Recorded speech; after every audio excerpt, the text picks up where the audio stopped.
कि प्रभु राम की नगरी में जिस तरह से एक सरकारी विभाग आवास विकास परिषद जमीनों का अधिग्रहण कर रहा है, किसानों को ठग रहा है, हजारों करोड़ का किसानों को चूना लग रहा है।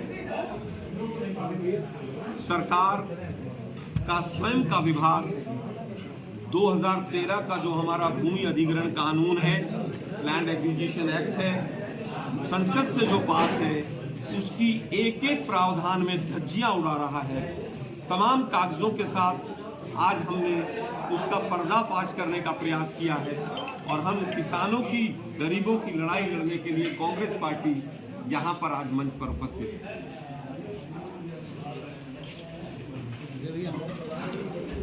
बहन अभी बैठी थी, उन्होंने बताया कि उन्होंने मकान बनाने के लिए उनके जानकार लोगों ने बैंकों से लोन भी लिया। स्वाभाविक है, लोन एक साधारण और लीगल प्रक्रिया है। तो जिन लोगों ने लोन लेकर भी अपने मकान बनाए या जमीनें ली या जमीन पर लोन लिया, उनकी कौड़ियों के भाव में अगर जमीन चली जाएगी तो बैंकों के लोन हैं, उनके बच्चों की शादियां हैं, उनके बच्चों की पढ़ाई है, उनके घर में बुजुर्ग माँ बाप हैं, उनको कौन संभालेगा? उनकी आजीविका अगर समाप्त हो जाएगी तो उनका परिवार कैसे चलेगा?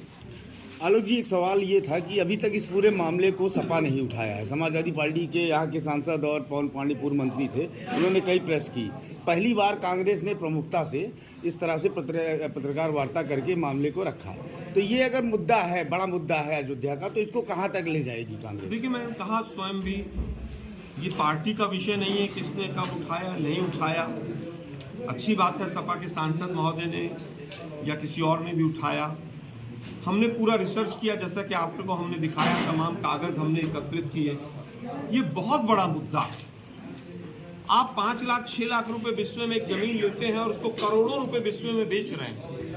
भाई, सरकार का काम व्यापार करना तो नहीं, सरकार का काम ये तो नहीं है कि सुप्रीम कोर्ट के आदेश से एक ट्रस्ट बना और वो ट्रस्ट ही यहाँ के सर्किल रेट से 20-20 गुना में जमीनें खरीदे।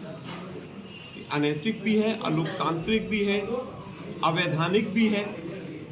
हम इस लड़ाई को चाहते हैं कि लोकतंत्र का चौथा स्तंभ इसको उचित स्थान दे और हम सड़क से लेकर संसद तक इस विषय को उठाएंगे, न्यायालय भी जाएंगे। जो अधिकारी इसमें इन्वॉल्व हैं उनको भी हम आइडेंटिफाई कर रहे हैं, किस किस ने कब कब किसका क्या रोल रहा, हम उसमें भी आगे बढ़ेंगे।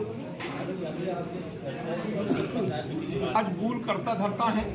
सवाल एक व्यक्ति पर नहीं है, सवाल तो कानून पर है कि कानून की धज्जियां कौन उड़ा रहा है। क्या वो ट्रस्ट उड़ा रही है कि नहीं उड़ा रही है धज्जियां? क्या उसमें डीएम मेंबर है कि नहीं? चंपत राय जी की भूमिका क्या है उसमें? पहले भी तमाम विषय इस तरह के उठे हैं। एक ही दिन में आज जमीन 1 करोड़ की, कल 2 की, परसों 4 की, इस तरह के तमाम प्रावधान, तमाम चीजें आप लोगों ने देखी और मीडिया से ही हमें भी पता चला। मैं समझता हूं किसी व्यक्ति पर आरोप हम लगा नहीं रहे, हम प्रक्रिया पर, कानून की धज्जियों पर आरोप लगा रहे हैं। राहुल गांधी जी के संज्ञान में लाए जाएंगे। राहुल गांधी जी, प्रियंका गांधी जी, दोनों के संज्ञान तक बातें पहुंचा दी गई और उन्हीं के कांग्रेस पार्टी के प्रतिनिधि के तौर पर राष्ट्रीय प्रवक्ता आपके सामने हम इस विषय को आगे तक लेंगे। ये भी एक चश्मे वाले की बात आपने की थी, कोई 20 करोड़ का मामला था, तो क्या है वो प्रकरण?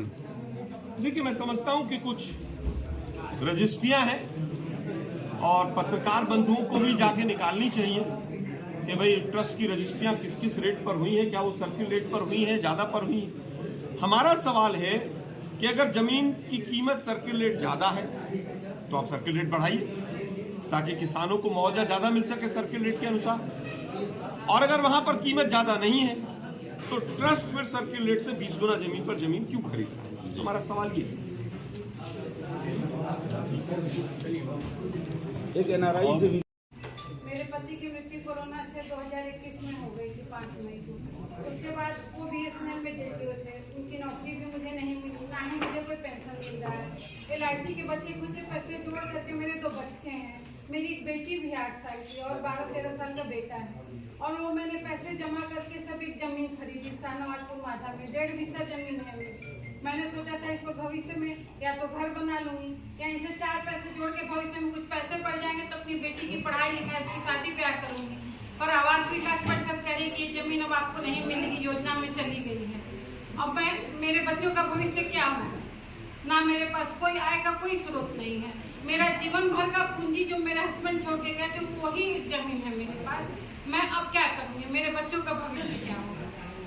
बहुत बार मैंने पत्राचार किया, प्रधानमंत्री, राज्यपाल, राष्ट्रपति, मुख्यमंत्री, चीफ सेक्रेटरी उत्तर प्रदेश शासन को भी मैंने बहुत बार पत्र लिखा, लेकिन कोई कार्यवाही नहीं हो रही।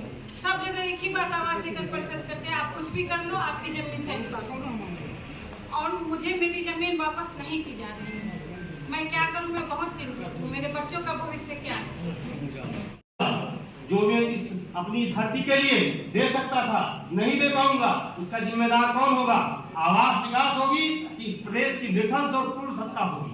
इसके लिए आप आलोक शर्मा भैया को बुलाया गया है, उनका दरवाजा हमने खटखटाया कि हमारे साथ आइए, हमारी लड़ाई में का नेतृत्व करिए, हमें सहायता दीजिए। हम उनका धन्यवाद देते हैं, उनका अभिनंदन करते हैं तो उस लड़ाई के लिए आए। आप सभी पत्रकार बंधुओं का हार्दिक बंधन अभिनंदन करता हूं कि आप हमारी आवाज उठाने के लिए आए हैं। इसके अलावा इस पूरे प्रथम योजना में 450 एकड़ जमीन जो ली जा रही है, इसमें 3 तरह के लोग हैं।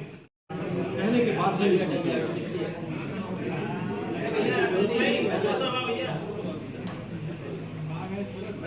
बस पेपर आ जाए, 1 मिनट गाड़ी से लेकर